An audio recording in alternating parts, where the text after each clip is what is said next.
hidden while we're wasted to the bone. It is not food insecure, it's starvation, and it lurks in almost half the country's homes. So if you plan to lay down, hold your nose and vote for Joe, have the guts to admit that you chose to submit, and that you decided lending your support to a pedophile must be a step towards hope. That a vote for a man that spent his whole life implementing laws that dehumanized people of color is a vote against fascism. There it is. When you know damn well he's just a kinder, dumber face on the same white nationalism. So baby, throw away your scruples with the memories of your activism. Watch your weak resistance usher in a fucking cataclysm.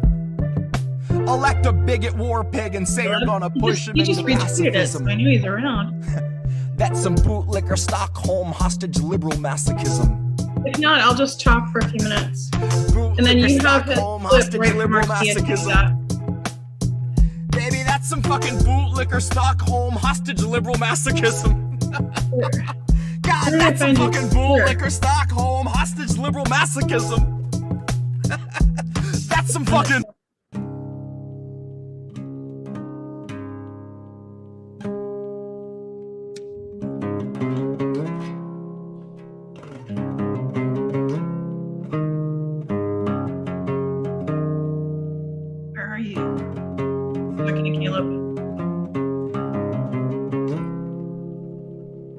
Okay, let me do the video.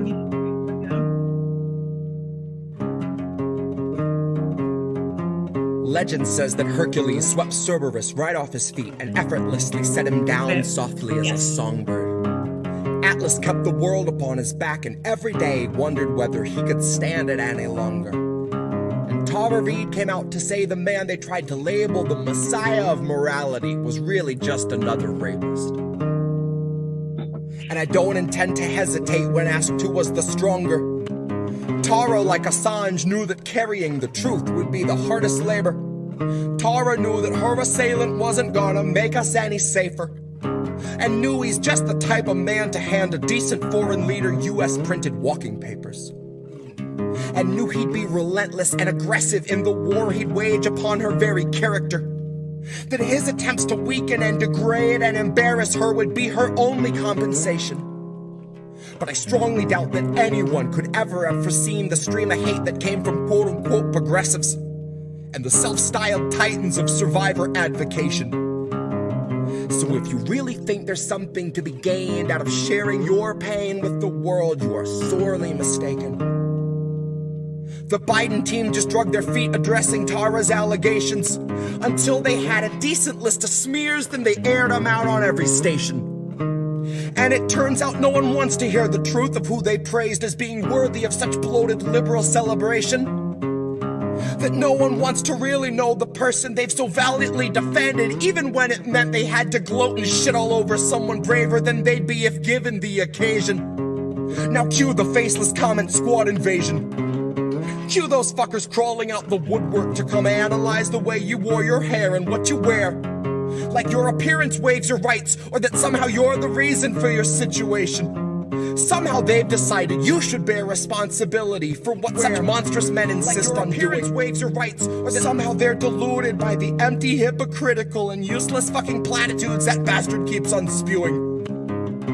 And I think it's very telling that the best of their excuses when they try to come and justify our president's abuses is a hearty butt Trump. In which case I'll remind you that you never saw the news attempt to sell us Donald Trump like he was morally upstanding or a decent human. But when Joe says something bigoted or ogles someone's little kid, CNN says, isn't this refreshing? Biden's like a mix of JFK and FDR with all the finer parts of Harry Truman. Christ, I know that they don't think that we're the brightest, but at least pretend we got a couple lumens.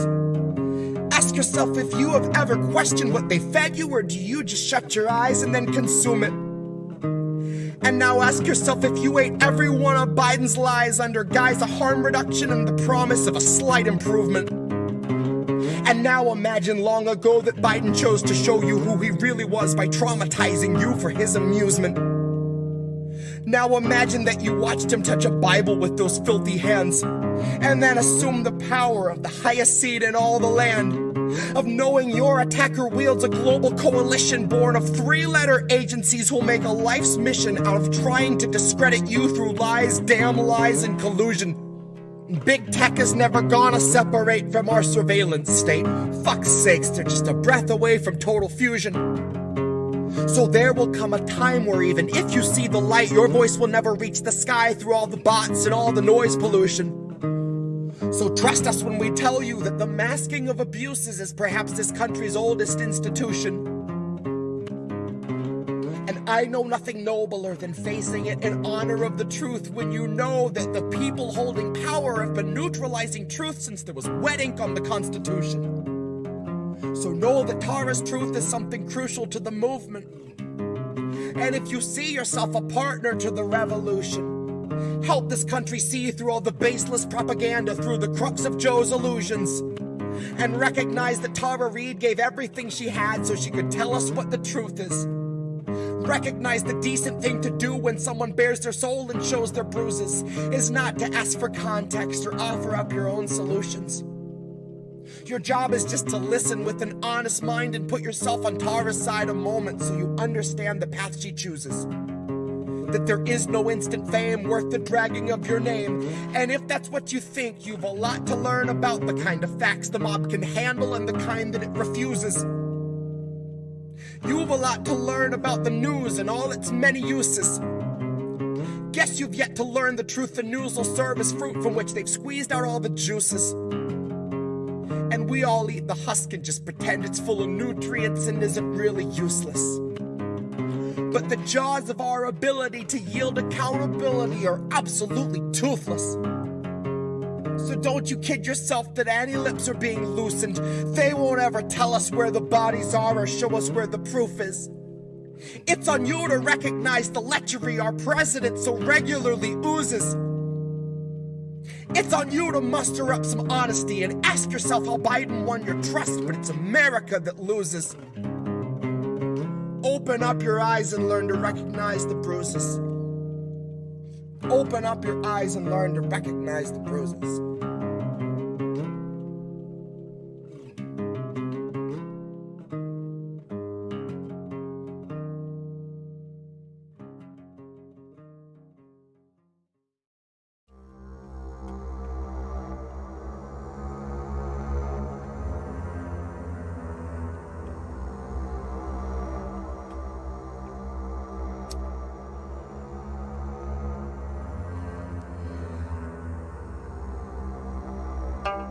You know, sir, I like you much better with my glasses off.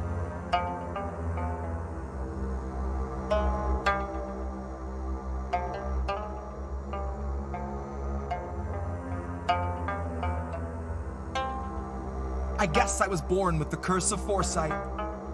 Cause I knew Joe was only gonna represent the war side. And that said, I just came to fight. You could keep the or flight. Save the surprise and the gasp when the shadow of the fascists have cast is on your doorstep and the glow of your porch light. Save the surprise when the grid goes down and we go underground to lick wounds in the gloom of a torchlight. While up in the sky, a blimp glides by with a sign like New Year's 2022.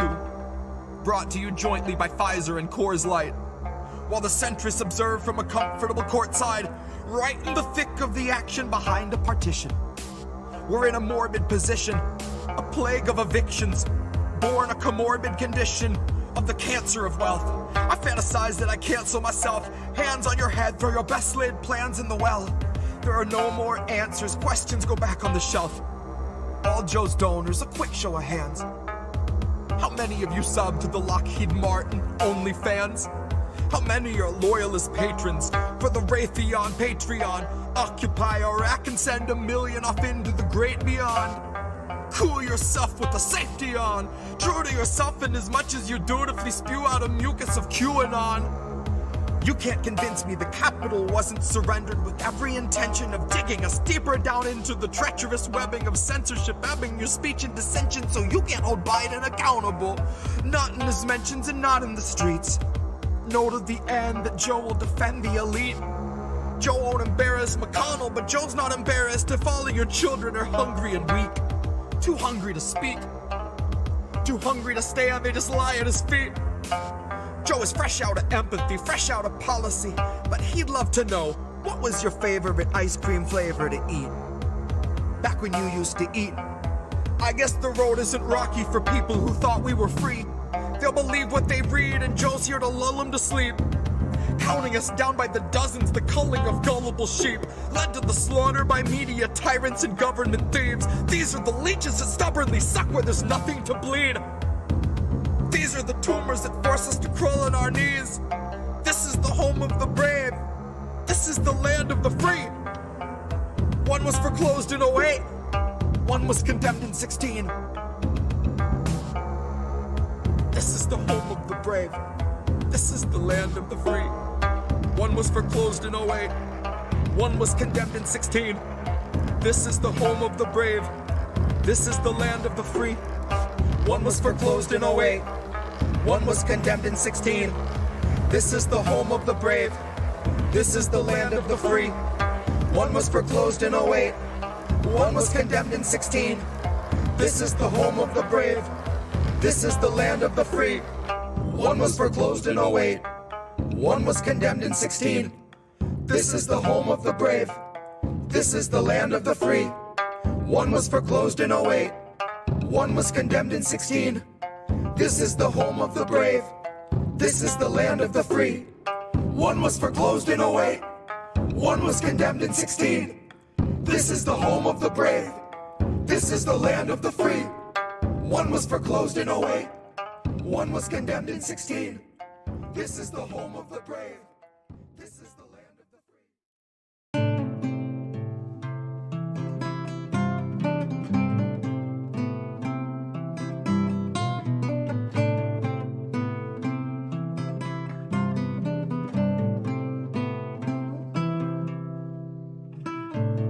March of Dimes. Family fun run cancer bonanza. Front page of Apartheid Times. All of the charm of a car bomb. Arms wide open, taking no targets alive. Dark was the night, save for a red glow painting the sky in a sickening light. Like a scene out of hell or a day in an utterly alien life. When the fire runs wild. These are the years where the wild is more your daily drive. To wrestle the truth of extinction from out of the jaws of your pride. So open them wide, now is the time, there's nothing to fight. Blasted or sworn to defy, the end is the same and we're inches away from the line. So abandon your ego to die, the bed that we made is where we go to die. But never was passing in one's own sleep such a hideous sight. Such a storm of convulsion and vile expulsion from out of our mouths and our eyes. But these are the rights they implore us to exercise, with our signature forged and our hands all tied. And with eye contact and a senator's smile, they thank you for saving democracy right as they tighten the binds. Right when they're joining your chain to your neighbors, leading you out in a line. Call it the March of Dimes. One more charity parody. Hold back grants while we dance for the president's salary. Funding the bunkers where all of the wealthy will cower to witness our steepest decline. To err is a trait so inherently human. And to hoard enough wealth that you peacefully sleep when those humans are burning alive is truly divine. If divinity really means withered and fully decaying inside, you could live with yourself till you run out of wine and ring for a drone off a prime, skim a little off of the top of the March of Dimes. Sign of our system of capital, head to the sky with a hideous cry that mimics the suffering families out on the street that have built a career out of passing by, who were part of the great design. Part of a citizen base with its fate resigned. Part of a two-party system where both of the goals align. And the end result is more housing crisis than the plot device of 2009. Capitalism demanded a sacrifice. So I walk to the square, hand them my son, and they hand me the dice. I roll for his life. To an equal extent, you could say I was rolling for mine. I'd called any favor, I paid any bribe. But it's all up to me for the roll, so I close my eyes. And the sound of the crowd is the same for a 1 or a 5. Two equal outcomes playing as though they're on opposite sides. And I know in my heart that on 4 out of 6 Hey everyone! This is Tara Reade. You're with the Politics of Survival. How are you tonight? You just saw me a few hours ago, and I'm glad you came back. Because I have a really cool guest, and he is a political analyst. He's a journalist. He's extraordinary. His name is Caleb Maupin. Here he is. Hi, Caleb. Hi, how are you? Well, it's late your time. Thanks for staying up. Sure thing. Yeah. Tuesday night, why not, right? Yeah, it's been an interesting day, and why not engage, have a late night chat with a good friend of mine. So there you go. Very good. Well, you know what, Caleb? I saw you on RT, which is hard for people, and we got a little clip of you here because I wanted to remind everyone what you used to do for RT America. Like, we used to see you quite often. So, hey, Reef, do you have that clip by chance? All right, we're going to play a clip of Caleb Maupin on the job today in a very big event that just happened in New York City. Caleb, do you want to set it up? Oh, sure. Well, there was a shooting in the subway this morning at around 8:30 a.m. And so I rushed to the scene to report on it live for RT International. So I guess we'll talk about it after we show the clip. Brand new taxes, starving all the billionaires and neutering their Visa Maxes. What are the police saying about the Topple Congress off their axis, mobilize the homeless, give them access, call it praxis. Chop a couple limbs off the legislative branches. We'll show you the difference between air as a human right and guaranteed oxygen access. Octogenarians who barely know what day it is are culling countless citizens while sitting on a dais made of ignorance that was built on the graves of the slaves made to labor for its self-declared significance. And all to build a Congress full of millionaires who make their fortunes insider trading while they shit on all the indigent.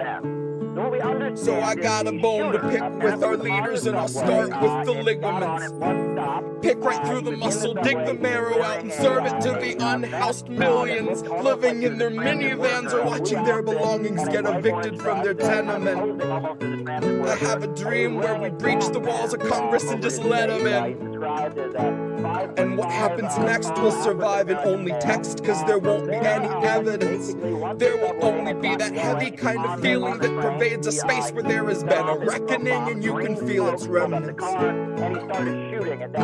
Let any man who enters seeking power know that those who came before him suffocated on their eminence. That there once was a seal on the wall, but we quartered it and scattered all the pieces that it might prevent its semblance. And so we end the great experiment. Pouring out of the subway car, the individuals who were hit, blood on the ground, just a horrendous scene that happened at the subway station. Now, the shooter is still at large. They haven't apprehended him yet, and at this point, you can hear the police helicopters, that are above. You can also hear and see around me just all the police vehicles that are on the scene, and they're trying to figure out where this individual is. They're trying to apprehend him. Now, we're waiting to hear from the mayor. The mayor of New York City apparently has tested positive for COVID-19, so he's following the updates from inside of Gracie Mansion, the mayor's mansion here in New York City. The local police are on the scene. Questions about motive are being raised. One question that's being raised is this potentially some kind of act of terrorism? Is this an individual who maybe had been recruited to ISIS or some kind of terrorist group on the internet? Was this an act of racial hatred? This is a neighborhood with a lot of Latino folks, Puerto Rican Americans, as well as a lot of Asian Americans. And so people are wondering about the motive of this shooter. Also, questions are being raised about gun control because New York City has some of the strictest gun laws of any place in the country. New York City is notorious for its gun laws. You can't even have a hunting rifle without a permit. For a long time, the NYPD had a policy of stop and frisk where they were patting people down randomly to search for firearms. If you get caught with a gun here in New York City, which you are not permitted to have, you go to jail for many years. It's a very, very strict gun control zone. But those gun laws didn't seem to prevent this incident from happening. Despite the fact we have very strict gun laws here in New York City, this individual got their gun. From what we can tell, they got their gun. Not only did they have their gun, but they also had smoke bombs, and they managed to get into the subway, set off the smoke bombs, start shooting, injure 13 people with their gunshots. it's quite a horrendous incident. A lot of people are in shock. This happened at rush hour when the subways are very, very crowded. A lot of people were on their way to work, school kids on their way to school. I mean, it's a lot of people are just horrified by this incident and what happened, and asking questions about how this could have happened and what could have gone wrong with the city's security apparatus to allow it to take place. So a lot of questions are being asked. People are seeing this as almost a test of the new mayor and his relationship with the police department. The previous mayor, Bill de Blasio, was someone who was aligned with defund the police and in some of the protests. And Eric Adams is himself a former police officer that's the current mayor of New York City. He seemed to have a better relationship with the police department. Federal agencies are on the scene as well. At this point, we'll be waiting to hear from the police department about what's going on. If this suspect is still at large, you can expect there's going to be what they call a manhunt, where they are going to scour the city for this guy and find him and make sure that he's taken off the street and taken to jail to face charges. That's kind of the situation here. The question is, will a bounty be placed on the individual, perhaps? Will there be a reward for anyone who can turn him in? One thing that people are pointing out is that anyone who was perhaps a friend or a relative of this shooter and knew he was going to do something like this and didn't report him is also in very serious criminal liability. I mean, if this person is someone's relative or friend and he was telling people he was going to do something like this, he was making plans and they didn't turn him in, they themselves are also criminally liable. That's kind of Reeve, you want to in New York City. So the whole area is on lockdown. The subways are shut down in this part of Brooklyn. This is Sunset Park, Brooklyn. 36th Street and 4th Avenue is the subway station where the smoke came out of the subway, and then the individual fled the scene after shooting, where those horrendous images that are filling social media have. Thank you. So, Caleb, that was intense. You were on live there for a while, and a while longer after that. So, can you tell everybody about what happened from your version? You said you have a lot to say about this one. Well, no, I mean, it's just, I think the whole world saw what happened. If you turned on the news today, especially in the United States, you saw what happened and more details are surfacing. But I guess what hit home about that is that was not very far from where I live. And that's the subway station I used to take. I used to change trains there every day when I was on my way to work at RT America. My office was in Manhattan, and I would get on the train and then change at that 36th Street and 4th Avenue Sunset Park subway station. And that's where I would get on the train. And my wife also, she would go to work, and that was the same thing. Well, neither of us, I was working from home today and my wife was not working today. And so I guess we were quite lucky that this happened today and not a month ago, because there's a chance we could have been in the middle of it. It's very terrifying to think about. I mean, it's utterly terrifying. Yeah. I mean, there's a lot of just going to work and boom, somebody just, And that was odd that he did a smoke bomb right before the smoke bombs. Yeah, what was that about? And, this individual was wearing a gas mask. He was kind of posing like he might be a transit worker with his orange vest on. It's just utterly disturbing. And I mean, I tell people here in the United States, we have a society that's highly conducive to insanity. And especially since the pandemic, a lot of people have been very, very isolated, and that, we've had this wave of mass shootings. I've often made the analogy that, the serial killer. Right. We don't have that very much anymore. It's not reported because they don't report on good news, but we don't have very many serial killers anymore. The whole, guy who cuts up women in a sexual way doesn't happen that much anymore. It happens occasionally, but very rarely. But that had never happened before until 1888, until you had Jack the Ripper in London. Right. And it was a very bizarre form of criminality. People had never seen this before. This wealthy man was hiring prostitutes, cutting them into pieces. And what was going on there? Well, people said it was related to the change in social relations. The fact that it started in Britain. It was in Britain in 1888. And then after you had Jack the Ripper, you had all kinds of people writing letters to the London Times trying to claim that they were Jack the Ripper. So then you had actual Jack the Ripper, whoever he was, sending body parts to the London Times, trying to prove that it was him who actually, he was the real one, because so many people were trying to take credit for his crimes. And it was just this bizarre form of criminality. And the whole world was like, who is this guy in London? And then, of course, that continued for decades and decades, with Ted Bundy and all of that. And now now in the last 2 decades, this kind of insanity has tapered off, but it's being replaced with mass shooters. We didn't used to have mass shooters. People have had guns for a long time, people have had automatic weapons and all of that, but it's really, in the late 90s, we started seeing a rise of mass shootings of these people. It was, high school kids going to school and shooting their classmates and shooting their teachers. And you have to ask yourself, if people look at 1888 and how this bizarre form of criminality that had never really been seen before in the world was arising, you can link it to changes that were going on in British culture, right? I mean, the rise of imperialism, the militarization of everyday life, the weird Victorian sexual repression that people were experiencing. Also, the kind of the culture there that was very punitive and was emphasizing violence, etc. So there was something in the culture that had changed that gave rise to that kind of insanity. And it's something in our culture that has, in some way or other, not, has gotten addressed because we don't have it. But now there's something in our culture that has given rise to this mass form of insanity that we're seeing over and over of mass shooters. And what is it? What is it that gives rise to mass shooters, right? We know a lot of them are influenced by white supremacist ideology. That's a common sign, these shooters. Now, this individual was African-American, so, it's hard to think he would be influenced by white supremacism, but, never say never, right? I guess there was a Native American shooter maybe 10, 20 years ago who was Native American, but was also calling himself a white supremacist, which is very bizarre. But I guess we just have to ask ourselves, what is it about our culture that gives rise to this tendency of mass shootings?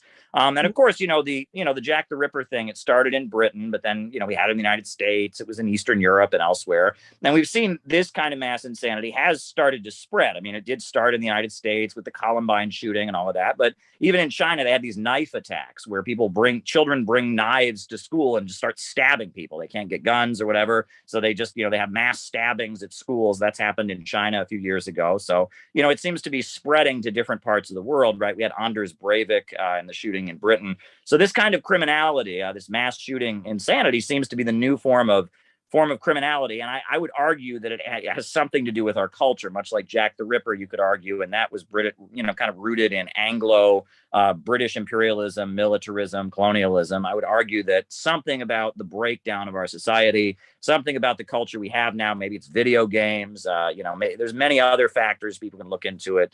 There's some people have speculated about these medications, right? That if somebody is depressed, they put them on antidepressants, which is common, and antidepressants actually help a lot of people. But for a certain type of person who might be suicidal, it gives them kind of a rush where instead of being suicidal, they suddenly want to go out with a bang and do something horrendous, right? And it can have that effect, and that could be a way that perhaps these psych meds backfire. That's one theory I've heard floated. Now, obviously, I'm not a psychiatrist. I have no way of concluding that that's what it's about. But there's something in our culture that I would argue is giving rise to mass shootings, and we ought to figure out what it is and try to put a stop to it.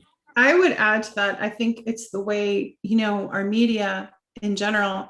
Well, look at what we're doing right now with Russia and Putin, dehumanizing and demonizing, and the way our media just dehumanizes people across the world. And I think Western media is really part of it, part of that sickness, and part of the mass psychosis almost.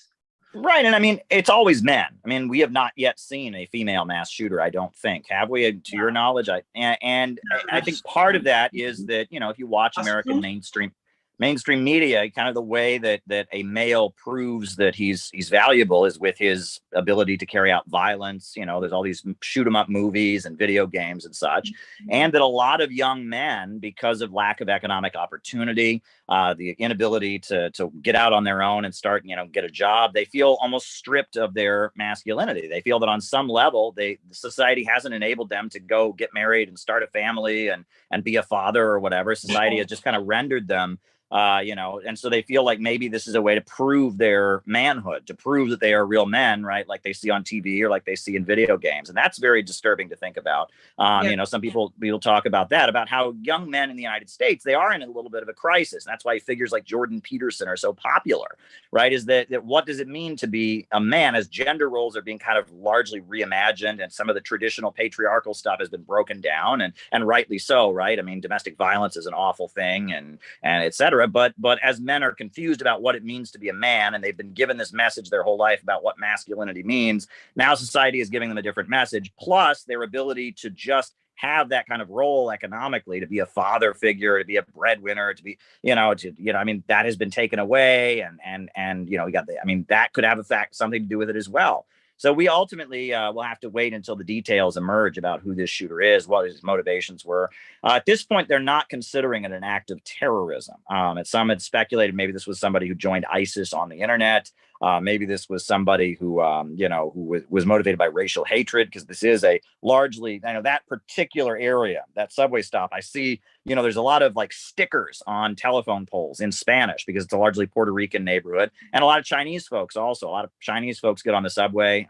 They work in Chinatown, but they get on the subway there to go there. So a lot of Chinese folks and a lot of Puerto Rican folks. So maybe it was an ethnic hate crime of some type, because there is, bigotry against those groups. But we really don't know. And the fact that they're not calling it terrorism now probably means they don't, they're not seeing ISIS take credit for it. They're not seeing a manifesto on the internet.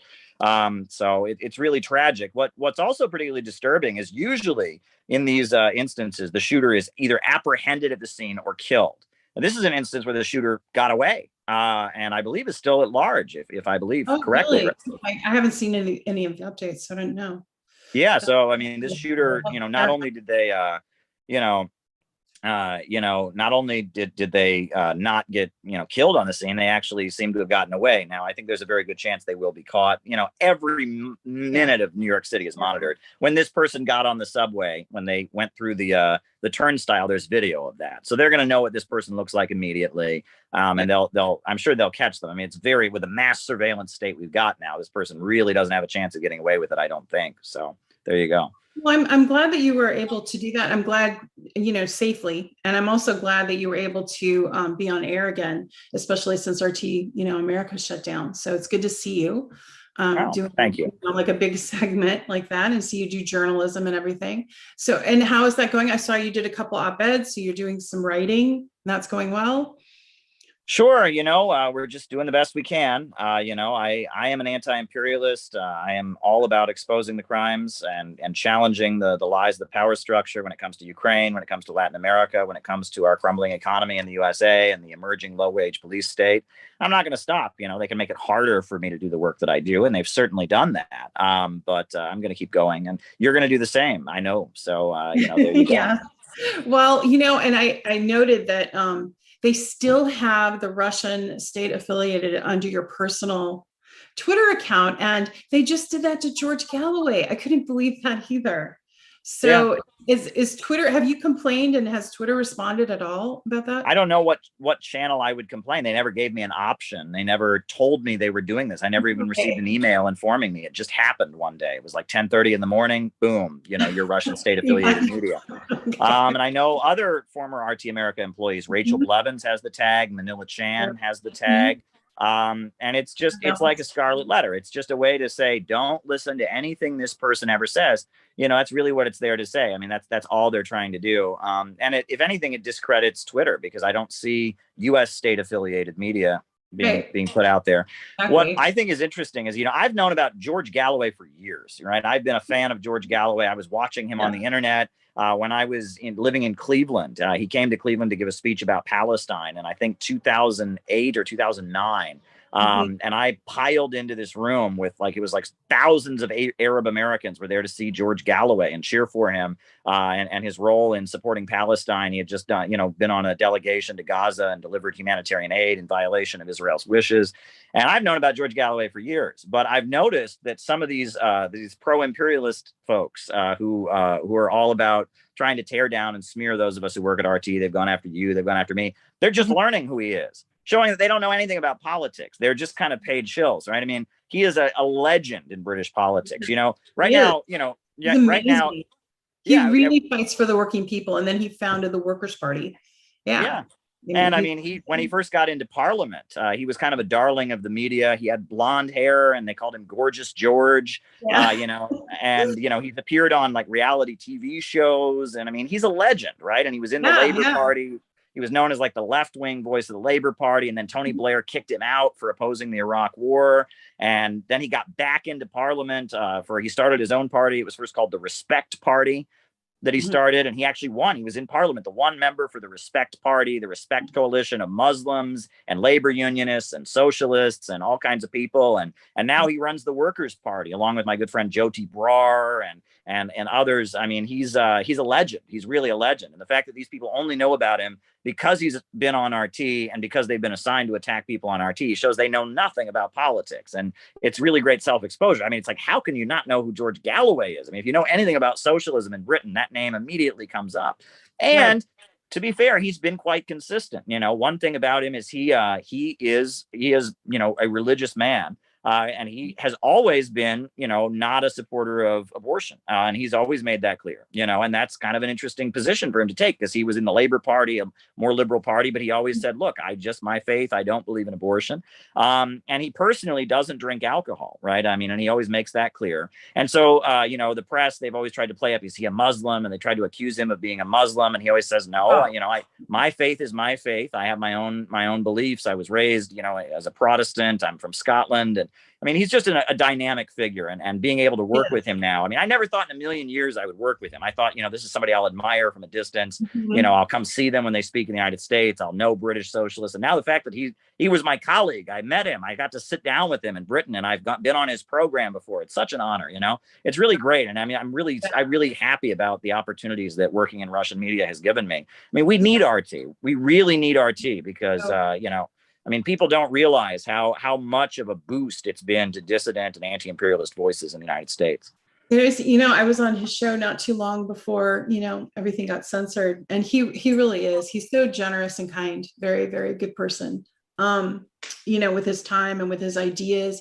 And, you know, the fact that he gives so much vigor and energy to his political activism at a time in his life when he could just like say, okay, forget it. I'm going to walk around with my, you know, he has a young family and, you know, just be in the world. Right. But he's chosen to really dedicate and fight for workers, and stand up and say things that other British legislators are not saying. Yeah. And he spoke up. One of the only anti-war, you know, over there voices. And he was against the European Union. He supported Brexit. He said, look, the European Union is bad for the British working class. And even though, you know, I know a lot of the people who are supporting Brexit are doing it for not so good reasons or whatever, I don't support the European Union. And he's not afraid to take some unprincipled stands because he's so opposed to imperialism. You know, he had a very close relationship and went out of his way to stand up against the execution of Bhutto, who was the socialist prime minister of Pakistan, you know, and he went out of his way and led this international campaign to try and stop that execution. There are many Pakistanis that really admire him for taking that stand, because, again, this is a leader of a third world country in Pakistan who was aligned with China and was a communist and you know, and was ultimately executed by the new regime that came into power. And, you know, that was not a popular stand to take, but he stood up for Bhutto. And he went to Iraq, you know, in the lead up to the U.S. invasion of Iraq, and actually interviewed Saddam Hussein and gave Saddam Hussein a platform to tell his side of the story. That was very bold as well. Yeah. Yeah, really powerful. And I mean, and you think about all the talent, the journalistic talent that's with RT, you know, Chris Hedges, you know, comes to mind, and Lee Camp, just on my show earlier. And of course, you know, and you all that were here in RT America, Farron and I think, and Farron and Rachel, and I forget. Great folks. Yeah. So hundreds of people. But you're good that you're still with RT International, and you can find RT for those who are watching, having trouble finding it. It's on Odyssey and Rumble. Anywhere else, Caleb? I would recommend going to rt.com and clicking live. That's how I watch it. I go to rt.com, I click live, and then it has like the options. You can watch it on Rumble, you can watch it on Odyssey, you can watch it just from the website. And that's how I know I'll always be able to find it. If I go to rt.com and hit live, that's how I find it. So there you go. Okay, there you have it. So as far as if people want to find you and find your work, where can they go? Oh, I'm on YouTube, Caleb Maupin on YouTube, Caleb Maupin TV. You know, you can always go to my website, calebmaupin.com. And I work with the Center for Political Innovation, CPI. That's cpiusa.org. That's the think tank I've been involved with. We've had some great conferences so far. We're looking to do that again soon, hopefully. Yeah, could you talk to us a little bit more about that? I got to speak at one of the conferences remotely. It was in Austin, Texas. But could you tell everyone, you know, a little bit more about how you got involved with it and where that started? Well, sure. I'm someone who comes out of activism. For many years, I worked for the former U.S. Attorney General Ramsey Clark, and I worked at the International Action Center, which was an activist group that he started that was involved with opposing wars and fighting for economic justice. Ramsey Clark is just a dynamic individual. He was the U.S. Attorney General under Lyndon Johnson, and he took some very bold moves. He let a lot of people out of federal prison. And he basically stood up to J. Edgar Hoover, blocked J. Edgar Hoover from wiretapping a lot of Black Panthers and such. And Richard Nixon said, the first thing I will do when I get elected is I'm going to fire Ramsey Clark. And he did it. He fired Ramsey Clark as U.S. Attorney General. So Ramsey Clark then went to North Vietnam and met with the Vietnamese people, and became an outspoken, advocate of social justice and anti-imperialism, and mainly, standing up for people in international courts, for figures around the world who'd been targeted by the U.S. government and their allies. He was the lawyer representing Slobodan Milosevic in The Hague. He was Saddam Hussein's lawyer, and he made clear that trial, they had for Saddam Hussein, the way that trial was conducted was designed to just, incite ethnic hatred in the country, he made, it was a beautiful statement he gave at Saddam Hussein's opening of his trial. He said, if this is not a fair trial, and it's not perceived as a fair trial, Iraq is going to be divided. And he was right. They didn't give Saddam Hussein a fair trial. They gave him basically an ethnic, where we're trying to incite Sunnis and Shias against each other. And it worked. And he was there saying, no, if you want Iraq to have a peaceful future, you need to have a fair trial for this former leader. But just a very bold individual. So I worked at the International Action Center for the former U.S. Attorney General Ramsey Clark. And that was quite an honor to be able to work with him. And I come out of an activist background. I started working with Press TV, the TV network from Iran. I started doing reporting for them. I was part of Occupy Wall Street and was doing a lot of interviews during Occupy Wall Street on RT, on Press TV, on Turkish television, other networks. And so I started reporting for Press TV. And then I ended up at RT. But in the 2016 elections, I was very frustrated because I'm a leftist. I'm a socialist. I'm an anti-imperialist. I'm very opposed to racism, police brutality. I very much draw inspiration from Marxism and socialism, etc. But at the same time, Hillary Clinton was just so awful in so many ways. I mean, I could never have voted for Hillary Clinton. And at the same time, I couldn't have voted for Trump because of all the awful things he said about immigrants and the Muslim community. But at the same time, when Trump talked about international issues, I was with him. And when he talked about the need to stop meddling in Syria, I was with him on that. And, when he talked about how getting along with Russia might be a good thing, I was with him on that. And when he talked about communities in the United States that have been abandoned by these trade deals and how the working families have been left behind, and there are these big international bankers and corporations that have just gone after, kind of abandoned the American dream and left working families behind. I thought that was very good. So it was like I didn't have a political home. And my former comrades on the left, all they were doing was protesting Donald Trump and calling him a fascist. And, I'm from a small town in Ohio, very conservative, but, a lot of people from my hometown were big supporters of Donald Trump and they thought he was great. And the reasons they were supporting Trump were not all bad. They had finally waken up and realized these wars are not good. They realized that, the big corporations and the government has all the power, but because the left just wanted to cancel them and just wanted to call them racist and all of that, they saw Donald Trump as the place to go to oppose the establishment. And that said to me that there needs to be more nuance in politics. And we need to find a way that socialism and working class power and anti-racism can reach the broad masses of Americans, and that this kind of cancel culture wokeness is really a dead end, because at the end of the day, it's not a way to build unity and win people over. It's just about kind of making, people that might be left wing foot soldiers for Hillary Clinton. So that got me thinking that because I had this unique understanding of politics, I was going to start talking a little bit differently. And I started saying, you know what, I'm a patriot. I love my country. Now, I don't, support the wars, and I don't support blind obedience for the government or whatever, but I think socialism will make a better country for the United States. And on top of that, imperialism and this global financial system that we wage wars on behalf of is bad for America. It's bad for communities throughout this country. And that, so I said, we need to be patriotic. And we need to stop being hostile to people of religious faith. And we need to change the messaging style. And I used the slogan, out of the movement to the masses. Out of the movement to the masses, because the left is kind of this isolated fringe of very extreme people. They call the movement, but the masses, the broad masses of Americans are angry. They're against the establishment. They're ready to hear this. So I started saying out of the movement to the masses. some friends of mine actually started a club called Students and Youth for a New America. And they were just here in New York City. And then they started, there was one in Illinois, and there was one in some other states, DC area, Students and Youth for a New America. And I gave them classes on Marxism and socialism. These were young people that were like campaigning for Bernie Sanders and such. And I was giving them, kind of political education and such. And one of them actually got to go on the Tucker Carlson show, which was very cool. We got an invitation to go on Tucker Carlson. So my good friend Dakota, he appeared prime time on Tucker Carlson's show, talk about Venezuela. And he just completely, Tucker Carlson didn't see it coming because he was expecting some hippy dippy, give peace a chance leftist. And he said, no, these opposition forces in Venezuela are stringing wires across intersections and beheading cops on motorcycles. And these are terrorists. And we wouldn't allow people, treating our own police officers that way. And Tucker Carlson's audience and Tucker Carlson were just kind of blown away because he was making arguments that didn't fit that left-right paradigm. He was explaining why people in Venezuela might not appreciate the USA arming these extremists that are trying to tear down their government. So that was a big moment. And then we started sending delegations to Venezuela. We sent a delegation to East Ukraine. Someone associated with our organization actually went to the People's Republic of Donetsk and was invited. So we got to go on a delegation there. And that, communists around the world started listening to us and they said, wow, these are American communists who kind of get it. They're not part of this hippie counterculture left. They're leftists who actually get what this is about. They're changing their messaging style. And so then I actually went out to Los Angeles. I'd started doing the YouTube broadcast where I just talk, I do those YouTube broadcasts that are quite popular.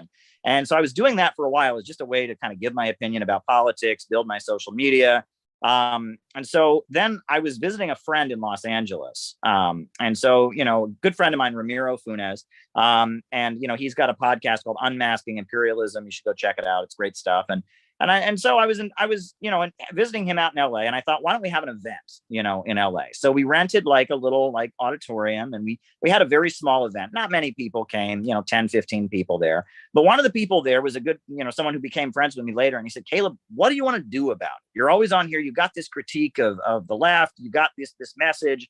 But what are you actually going to do about it? And I said, well, why don't we form a think tank? And he said, I like that idea. And this person threw themselves all in, and one thing led to another. And then, we had our first major public meetup right as the pandemic was beginning. We had a meetup in Saxton, Pennsylvania. It was after, things had been lifted to the point that you could have a small gathering. Everyone was vaccinated and such.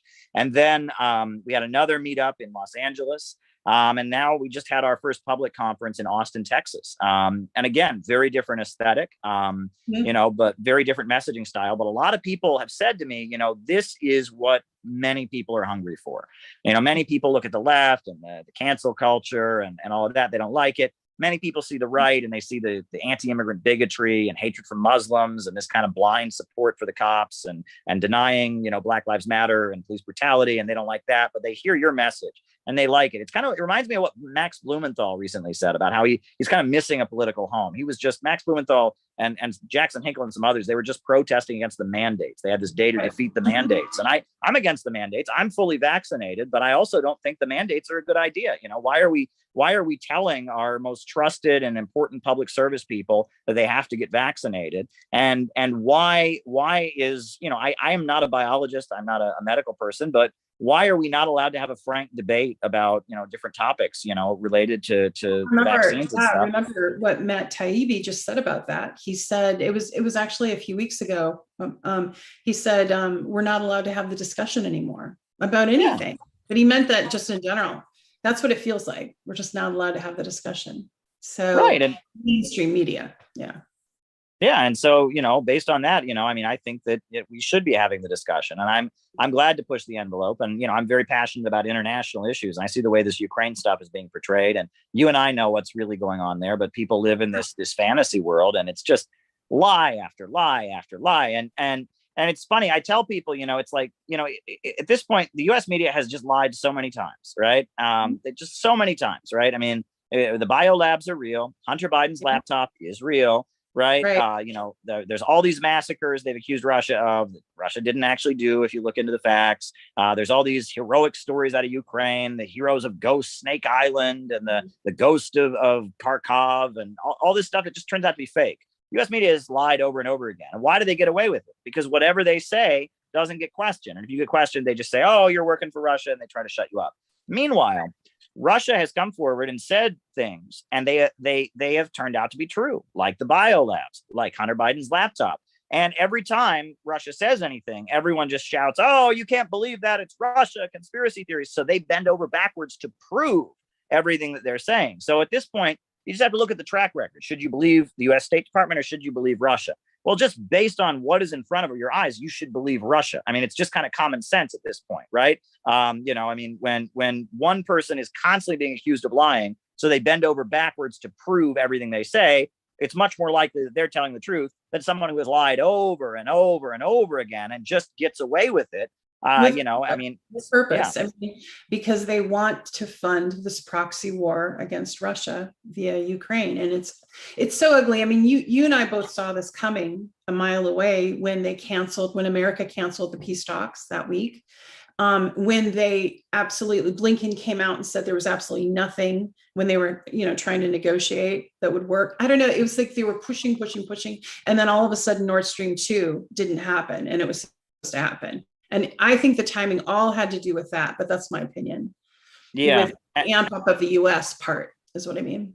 Yeah. I mean, you know, Zbigniew Brzezinski is dead. Now his daughter's on Morning Joe.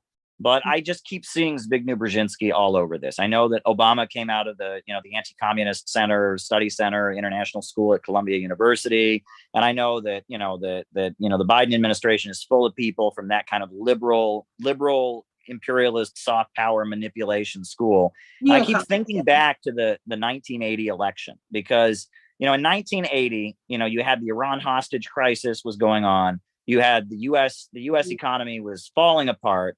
And Jimmy Carter, he was a woke president. He was supposed to be a leftist, right? I mean, he was, he had the women's conference and, he was the first president. He met with LGBT activists and he was all about, global warming. He published the Global 2000 report, which was arguing there are too many people in the world and we're using our resources. So this was like the first woke White House, right? We'd had left-wing presidents before. This was after the new left of the 1960s. And he was in there and he was presiding over the U.S. economy crashing and burning. He started, the war in Afghanistan against the Soviet Union. He started the war in Nicaragua against the Sandinistas, and he's making Iran mad by hosting the Shah. And the U.S. economy is like crashing and burning at that point. Then he gets on TV and he says, you ought to wear a sweater instead of turning up the heat. And, owning things isn't going to give you happiness. And he gives everyone, as the country's getting poorer and people are losing their jobs, he's giving them a lecture about not being greedy and materialist. And a lot of Americans had just had it. So Ronald Reagan shows up, and Ronald Reagan was an awful president in many, many ways. But if you look at that one debate they had, the messaging that Reagan brought was very strategic. He comes in there and he says, are you any better off than you were 4 years ago? And do you really think that you are too comfortable? You have it too good. You deserve to be poor. The messaging style was very, very effective. And Ronald Reagan came in there and just destroyed Jimmy Carter. Because Jimmy Carter, he came from that very much that, that big oil Eastern establishment, Zbigniew Brzezinski strategy that kind of leads to the economic ruin of the United States, but also escalates international tensions and tries to kind of make the United States look weaker while enabling the United States to manipulate international events much more effectively. But it devastates the American working class. And so the so-called Reagan Revolution, which led to a lot of awful things like increasing Pentagon spending and hurting the labor unions, et cetera. But the psychology behind it was really tapping into middle America's rejection of this kind of idea that they should be poorer, that they should feel ashamed of themselves, that they are the problem. Right. Yeah, I think among the Eastern establishment, the Rockefellers, the Carnegies, the DuPonts, the ultra rich oil monopolists, the old money in the United States, there really just is hatred for middle America. They hate middle America. They hate the working families of Iowa and Ohio and Kansas, and they hate middle America. And they really do. And I think a lot of Americans know that. And that divide, in our time, I mean, they say first time is tragedy, second time is farce. We'll see how things play out for Joe Biden. Right. Yeah. Well, I mean, he's been trying to cover up the inflation by calling it Putin's price. I can't remember, but it's so silly.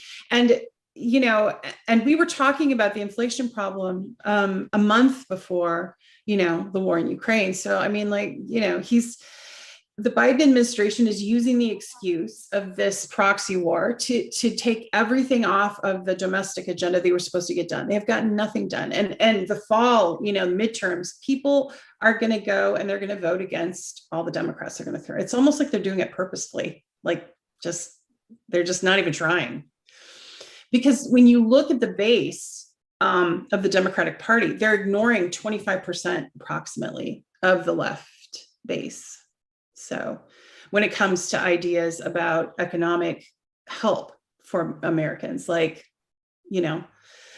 Medicare for all, and that kind of thing. Yeah. And, a higher minimum wage. So these agendas are just being ignored by the establishment Democrats. Yeah, and even AOC, as recently brought that up, I saw, which I was a little bit surprised. But, I guess her job is to kind of get the base excited and get people excited about these kind of things. And they're just failing so miserably to do that, that even AOC, who has been such a shill, been such a disappointment. But I tell people, I didn't want AOC to be bad. I met AOC at a reception, before she was the nominee, when she was just kind of running for the Democratic nomination. And she seemed like a very nice person. And I remember what she said to me is, I was introduced to her. There was like a professor, it was one of her former professors who was kind of like working with her. He brought me over to AOC. And this was before she was a household name, before she was anything, she had just announced she was running. And so, I was introduced to her and I said, well, I work for RT. And she said, oh, I love Lee Camp. I remember that. She's like, I love Lee Camp. That's like the first thing that came to her mind, which is funny. Lee Camp was just on your show right before me. So there you go. She said, I love Lee Camp. And then she said, do you want to take a picture with me?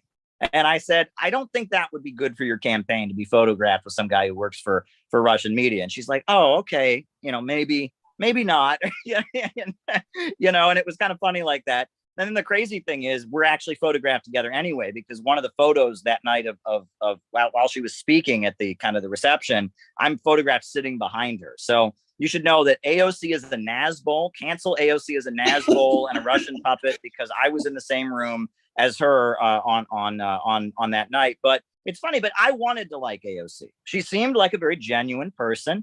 And, she said a lot of things that I care a lot about opposing the prison industrial complex and fighting for working people. And I didn't want to be one of those who just immediately jumped on oh, she sucks, she's awful. I tried. I really tried to say, AOC, I went to a few of her town halls and just listened, didn't get up and heckle her or anything, just listened carefully to what she had to say. And I really wanted her to be better. And that's the correct attitude. We need to not get into this. There's a lot of people on the internet that I think they don't want anything to get better. They want everything to be a con and a shill, and they just want to get on the internet and be right. That's not the approach we're going to win with. But that said, AOC is a disappointment. Now we find out she worked for Teddy Kennedy before this. She comes out of international relations. She's not an activist. She's not a Marxist. She's somebody who comes from the foreign policy CIA. That's where she comes from. Okay, so we know that she was a plant from the beginning. And, but she was a response to the fact that younger Democrats have more left-wing values, right? That's true. And, whatever. That's what she's turned out to be. But I wanted to give her a chance. And I don't want people to take from AOC, being the disappointment that she is, that we should just immediately dismiss anybody. Because I've seen people get better. I've seen people get better over the years. There's been a lot of people who, when they first get into office, they are pretty, right-wing and middle of the road. But then events develop and the working class movement gets going, and they suddenly find themselves on the side of the working class. Historically, one of the politicians here in New York City who's a great example of that is Vito Marcantonio. You ever heard of him? No. Okay. No. He was an Italian Republican from Harlem. He was a Republican in the House of Representatives in Harlem. Conservative Republican, represented Harlem in the House of Representatives, Italian American. But then when the labor movement got going and the communists were building the unemployed councils and all of that, he left the Republican Party and joined the American Labor Party. And he basically was a communist. He read from the Daily Worker into the Congressional Record. He went and I think he met with Stalin and he became a full-on revolutionary. And actually, they removed him from Congress during the McCarthy period. Right. He was kind of moved out of Congress. Yes. Yeah. So now I know here. Okay. Yes.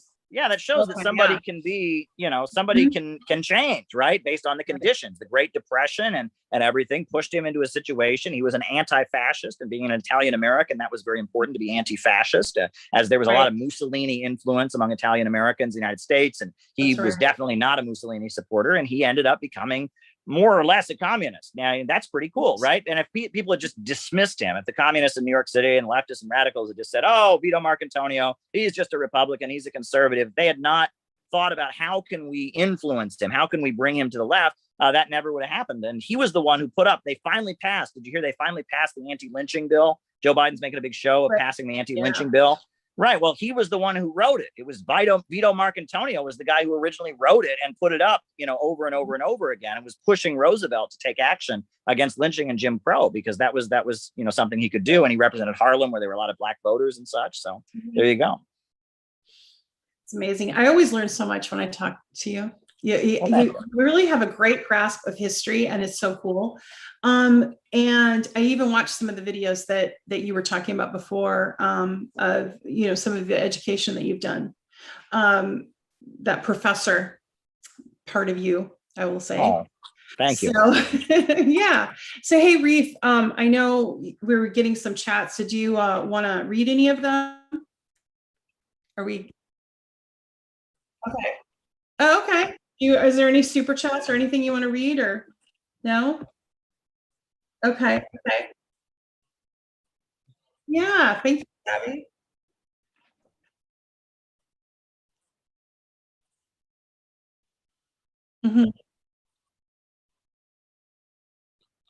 All right. Okay. And thank you to Oz and Indy. Yeah. All you guys. Yeah. And INN. So cool. All right. Well, that sounds good. So Caleb, if people want to get a hold of you, find you, talk to you, how can they do that? Oh, well, I'm on Twitter. I'm on Facebook. I'm also on Rockfin. I know we're on Rockfin right now, right? Yeah, because that's the place to be. Rockfin is the place to be for sure. That's a great app. I'm on Rockfin and I stream on Rockfin. I don't know how much longer my YouTube channel is going to last, but I'm going to fight, tooth and nail I'm not going off YouTube until they push me off, and I'm not going off Facebook until they push me off. Same with Twitter. You know what I mean? Like, I'm not going to abandon, these platforms. I'm going to stick to my guns, because this is where the audience is, right? And that's why they're purging it, is because that's where the audience is. So I'm going to stick to my guns and stay on these platforms, but I am prepared for the day that they come and just boot me off with no notice or anything. And I'm going to keep going, because they did that to Nita Broderick yesterday. She's permanently banned. So why? I mean, she had 500,000 followers. I mean, she had I liked looking at Juanita's all her tweets. Some of them were not something she and I are different politically, but she is very brave how she came forward about Bill Clinton and what happened. And, it was quite a story historically, how it's even in the record of what he did. So to her, and got away with it. And she was on my show a few months ago, and she's just very lovely and very direct. And we were able to kind of navigate our politics, because they're very different, and be very respectful and have a good time and a kind of a nice debate. Right. Sure. So it's just so bummed. And she, by the way, she got banned, not for threatening, not for swearing, not for anything like that. It was, she said something about COVID. And it's like you say the word, and it's like what Matt Taibbi said, like I said earlier, we can't even have the discussion. We're not allowed. Right. I mean, and I really don't know enough about biology. And I know if I make the slightest mistake in how I talk about something, they'll have that on me immediately. They'll knock down my YouTube channel. I'll be like, thanks, Caleb. Right. And the thing is, I do pick some, they say pick the hill you want to die on. I have picked some very controversial hills to die on. And that's not one of them I'm ready to die on yet. But I will die on the fact that people have the right to debate it, and that people have the right to question it. And that I do oppose these mandates, COVID is real. I had it at one point. Vaccines are real. I got vaccinated. I'm not dead. And I don't know anyone who's suffered as a result of their vaccine. But at the same time, we should be allowed to debate these things. We should be allowed to discuss these things. And it's really disturbing that trust big pharma is the mantra of so-called leftists, right? There is a problem, put COVID They are aside bought right and now. sold. They are bought and sold, Caleb. I mean, if we could just have have our representatives stand up right now with the corporations that are supporting them. A lot of the Democrats, it would be Pfizer and Moderna. So of course, like if they're making almost $1 trillion off the pandemic collectively, these pharmaceutical companies, of course people want to ask questions, especially when they pass a law that we can't sue them if there's something wrong. Remember, Pfizer did that. You can't sue Pfizer. Yeah. So, I mean, people know, and it's not saying it's necessarily nefarious or, there's any conspiracy around it, but let's look at the facts. There's a lot of profit being made off of a very preventable, illness. It can't be that difficult. So I don't know. Anyway. Well, I want to, putting COVID aside, the fact that so many children are put on medications now, right? If a kid is misbehaving in school or or is having some difficulty in their family or whatever, they just give medications, they mandate, they force parents to put these kids on medications.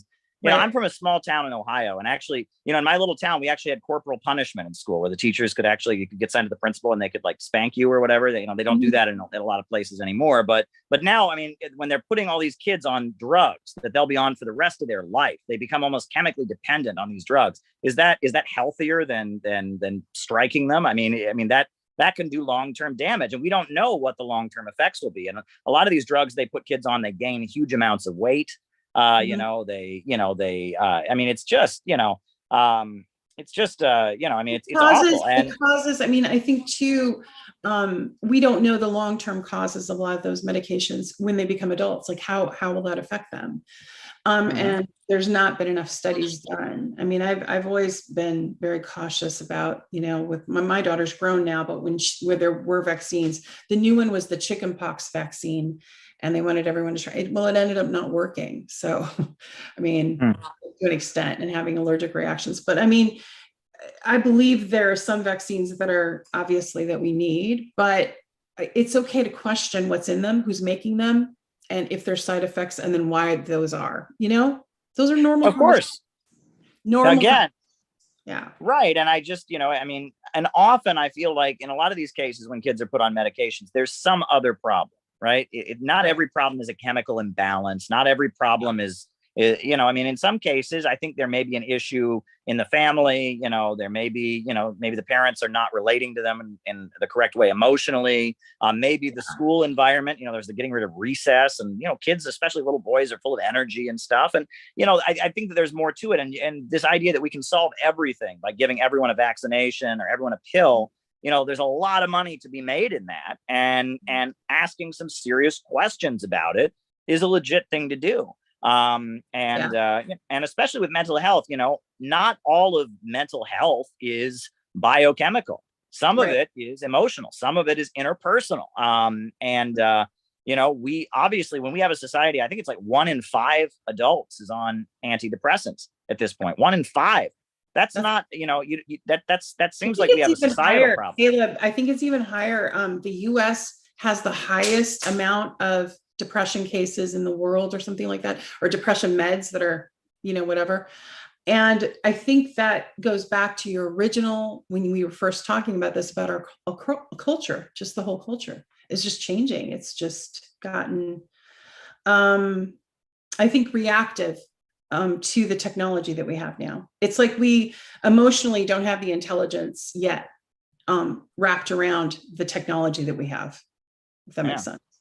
Sure.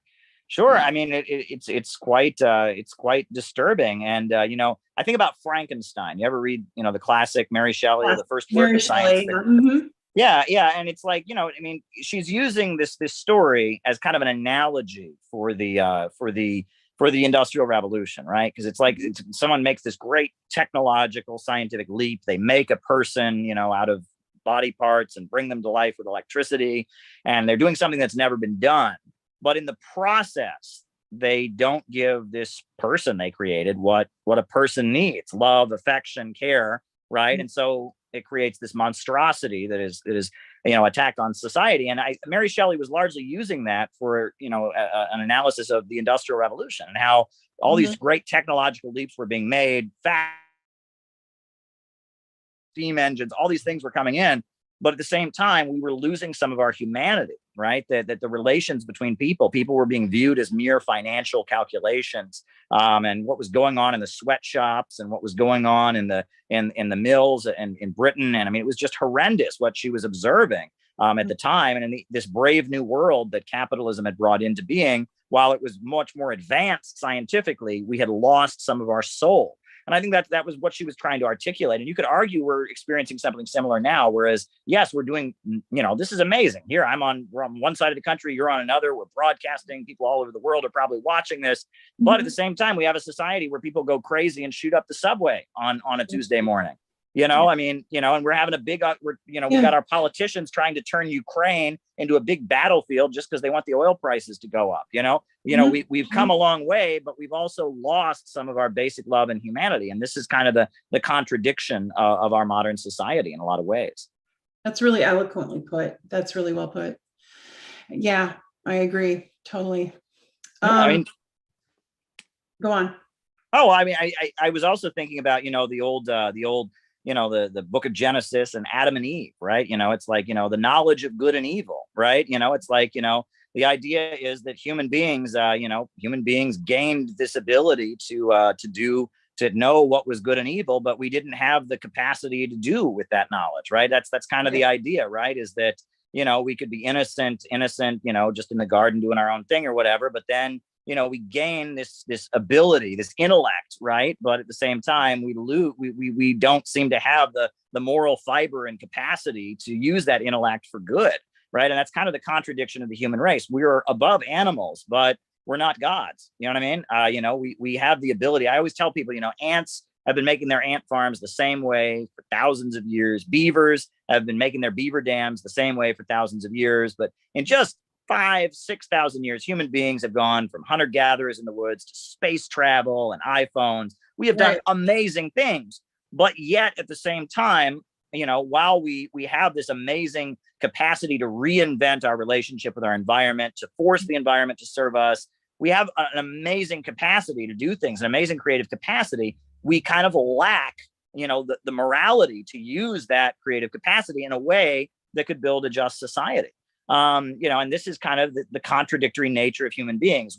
On the one hand, we got one foot in the animal kingdom and one foot in divinity, and we don't quite know what we are. And then that is kind of what defines us. We're somewhere caught in between. And I think that's the contradiction of human existence. Yeah, exactly. It's beautifully put. It's true. And it'll be interesting to see, because now we're on the verge of artificial intelligence, and that's going to lead to some spiritual and moral and intellectual grappling, isn't it? Sure. Because I think we're headed there more quickly than we're ready for some of those moral decisions. I don't think we're there yet. I think there's a different kind of way to look at everything once you make that leap to artificial intelligence, to when it's fully developed. But there's companies all over the world working really hard on that right now. So, and that will change workers, won't it? Sure. Well, I mean, I saw Jack Ma speak at the Valdi Discussion Club when I was in Russia. That's where I met George Galloway in person for the first time, was at Valdi Discussion Club. And I got to see Jack Ma, the CEO of Alibaba, speak. And he gave a very eloquent speech about artificial intelligence and technological optimism. And he says we're going to have to change our education system. We're going to have to change everything, because pretty soon the only thing human beings are going to have that a machine can't do is their humanity. Right? Because pretty soon a machine is going to be able to do everything non-human, everything animalistic. And so much of our whole system is training people to be like machines, right? To function like a machine. And we got machines to do that now. And machines can do everything machines can do. The only thing that humans are going to have is their soul, is their artistic creativity, their compassion, their emotions. And these things are going to become much more important, right? And with social media, right? Right now we're generating revenue. This is on Twitter, this is on Rockfin, this is on YouTube. Social media companies are making money. You and I, we would do this if we didn't have to, right? We're just having fun, right? We're just two friends on here chatting, but we're making money. We're creating value for a corporation, right? That's a new thing, right? We're not in a factory selling our labor power. We're creating value by enjoying ourselves, right? And that this is starting to be the beginning of a shift in how human relations work. That on the one hand, it gives me optimism, but at the same time, even though we're doing this, even though we're creating value by doing something we would probably do anyway without people watching and just have a nice chat, even though we're doing this and creating value, the value, most of it is going to go to the private corporation, right? I mean, we're going to get, hopefully, with the ad revenue or whatever, we'll get something, but at the end of the day, it's a corporation that's privately accumulating the profit of the value that we're creating here. Right. So you can still see what Karl Marx is writing about, exploitation, working. You can see it, but it's a little bit different because we're doing something we're enjoying. We're not alienated from this process. This is not alienated labor.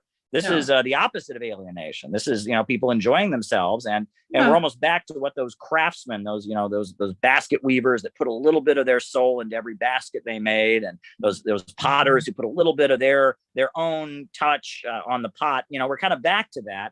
Social media is this huge source generating value and wealth. Where people can kind of bring their soul out. They're not alienated from their labor. So it's very interesting to think about. You talked about how you got in trouble for reading Karl Marx back in the day when you were growing up. And so I'm thinking about the manuscripts of 1848, the 1848 philosophical manuscripts where he talks about, when a worker is at home, he is not at work. And when he's at work, he's not at home. And that whole, when he's getting into kind of the spiritual side of capitalism and how it kind of breaks things down. I'm thinking about how all of that, what would Marx say if he were alive today and saw, artificial intelligence and social media, I don't think he would be rethinking things, though, because his basic overall thesis that the capitalist is constantly trying to replace workers with machines and reduce the role of the worker in production will ultimately lead to millions being outcast and starving amid the wonders they have made, mass unemployment and a reserve army of labor, until finally those outcast people that have no place at the assembly line come together and say, we're going to take control of those factories and those banks and those means of production and make them serve all of society, not just a wealthy group of private owners, right? That's how this ultimately ends up. I think Marx would stick to that. I think that's ultimately proving to be more correct than ever before. And that I don't think he ever thought it would get this far. I think he thought this would happen a long time ago. And I mean, if he knew about artificial intelligence and 3D printers and all the, how we got machines that can play chess better than people, he'd say it's about time, workers of the world unite. You've got nothing to lose but your chains and a whole wide world to win. And then what he wrote about in that very important pamphlet, The Critique of the Goethe Program, where he talked about how the ultimate goal is a society where labor becomes life's prime want and no longer a necessity, where people work because they feel like doing it, where there's no division between mental and physical labor, where all of the artificial restraints on production have broken down. Only then can the narrow horizon of bourgeois right be crossed in its entirety and society inscribe upon its banners, from each according to his own ability to each according to his needs. He's talking about a high-tech utopia based on vast technological abundance, right? Where machines and technology has been unleashed to higher levels than ever before. I think he would stick by that too. What do you think? I think you're right. I think that's an amazing way to look at it because, and I hadn't looked at it like that before. So this is a new world not a new world order either. You heard that this week, right? New world order. Yeah. So that was for the conspiracy buffs. They didn't have enough to talk about. So he said, but they actually said it out loud. That was so wild. All right. Yeah. Well, thanks for joining me. I know it's late your time and you've probably got to get up early and do more reporting. Sure. Keep us all updated on the story that you broke, that you were at the scene of, and be careful, please, as you make your commutes. All and right. Thanks for coming out. Thank you so much. We got a lot of comments. We'll have to go check them out later. So. All right. Very good. Talk to you soon. Yeah. Thank you. Take care, Caleb. Good You night. too. Good night.